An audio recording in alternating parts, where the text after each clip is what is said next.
ہمارے دین کے اندر انسان برابر ہے، اور جو مدینہ کی ریاست اس کے اوپر ہم کیوں دیکھتے ہیں؟ کیونکہ وہ ہمارے نبی صلی اللہ علیہ وسلم نے مسلمانوں کی پہلے ریاست بنائی تھی۔ اس ریاست میں کیا ہوا؟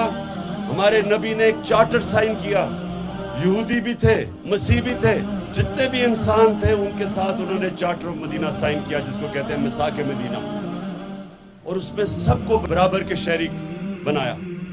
4 خلیفہ جو ہمارے نبی صلی اللہ علیہ وسلم کے بعد آئے، ان میں سے 2 خلیفہ وقت عدالت میں پیش ہوئے۔ حضرت علی رضی اللہ تعالیٰ وہ عدالت میں جاتے ہیں اور ان کا کیس ہوتا ہے ایک اقلیت سے، یہودی سے۔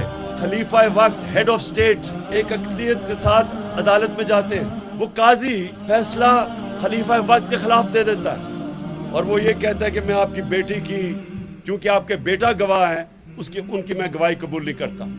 کتنے ملکوں میں یہ ہو سکتا ہے کہ ہیڈ آف سٹیٹ ایک مائنورٹی سے عدالت اس کے خلاف فیصلہ کر دے؟